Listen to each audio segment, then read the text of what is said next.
Assalamualaikum warahmatullahi wabarakatuh. Salam mahasiswa, salam PBAK. Perkenalkan, nama saya Abdul Halim. Saya maba di Universitas Syarif Hidayatullah Jakarta, tepatnya di Fakultas Ekonomi dan Bisnis jurusan Perbankan Syariah. Di video kali ini, saya akan coba memaparkan jenis-jenis investasi yang tepat di tengah pandemi corona seperti Sebelum kita melanjutkan videonya, jangan lupa tekan tombol like and share video ini. Penyebaran virus corona akhir-akhir ini menyebabkan ekonomi global tidak stabil, bahkan kian menurun. Hal ini tentu berdampak kepada sektor di beberapa ekonomi seperti bisnis dan investasi.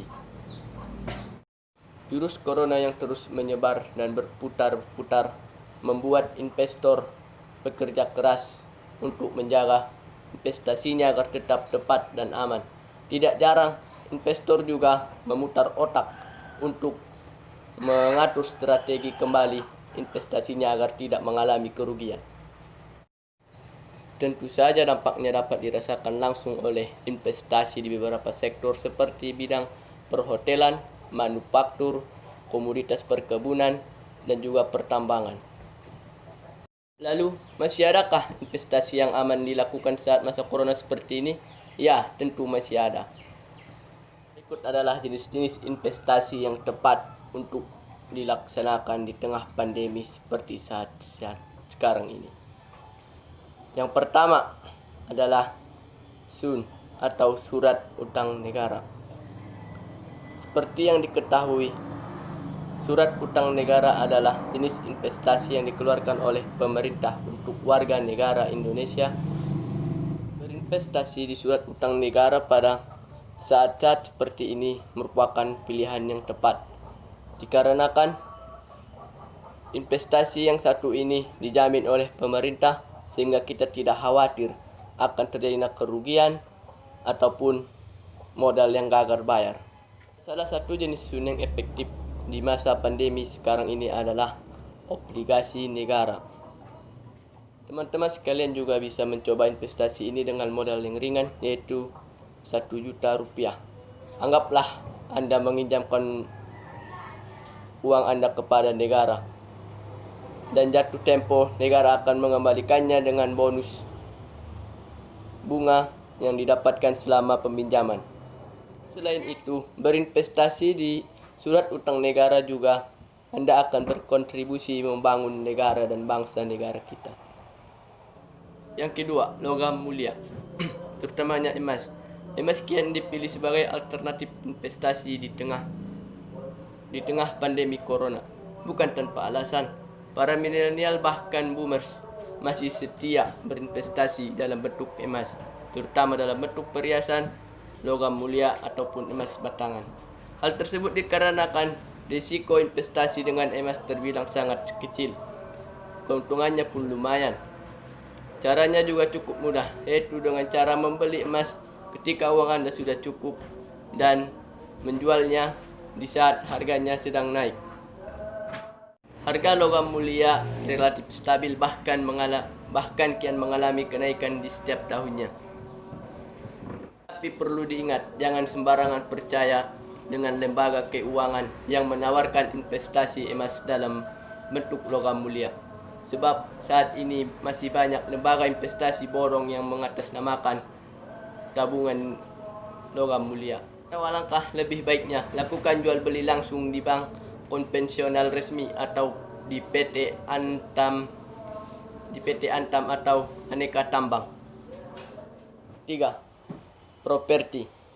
Walaupun pada zaman sekarang ini banyak milenial yang bersifat konsumtif dan boros, nyatanya sebagian dari mereka masih menyisihkan sebagian pendapatnya untuk membeli sekedar properti yang terdiri dari 1 sampai 2 kamar. Karena juga kian dipermudah, di mana prosesnya bisa diajukan kredit kepemilikan rumah, dan ada lagi subsidi dari pemerintah yang membuat harga rumah lebih terjangkau. Dan properti ini juga bukan semata-mata untuk dijadikan hunian pribadi, melainkan sebagai investasi maupun mau dijadikan tempat tinggal bersama pasangan ataupun disewakan kepada orang lain sebagai penghasilan tambahan. Properti berupa rumah merupakan salah satu aset jangka panjang yang memiliki harga tinggi tergantung dengan lokasi, bentuk, luas tanah, dan bangunan. 4. Reksadana pasar uang. Pasar modal masih sangat tertekan di tengah-tengah pandemi COVID-19 ini. IHSG yang merupakan acuan utama dalam Bursa Efek Indonesia terus mengalami ketekanan yang menyebabkan kinerja investasi yang semakin menurun. Infopesta menyebutkan kinerja reksadana dalam negeri yang selalu menghasilkan negatif, apalagi setelah pandemi COVID-19 ini merebak di Indonesia, tentunya akan berdampak pada pasar saham dalam negeri maupun luar negeri. Reksadana dan reksadana campuran bukanlah investasi yang tepat untuk dipilih pada saat kondisi seperti ini, dikarenakan kinerjanya yang sudah mulai merosot dan kian melemah dikarenakan keadaan yang semakin menekannya di tengah-tengah COVID-19 ini. Justru sebaliknya yang terjadi pada reksadana pasar uang yang tetap stabil di tengah-tengah pandemi COVID-19 ini. Wajar saja reksadana pasar uang menjadi investasi yang tepat di tengah-tengah pandemi corona seperti sekarang ini. Hitung dari bulan Januari sampai bulan Maret, reksadana pasar uang memberikan imbal hasil yang konsisten, yaitu sebesar 1,29%. Cukup segitu yang dapat saya sampaikan tentang investasi-investasi yang tepat di masa pandemi saat ini. Apakah Anda sudah memilihnya?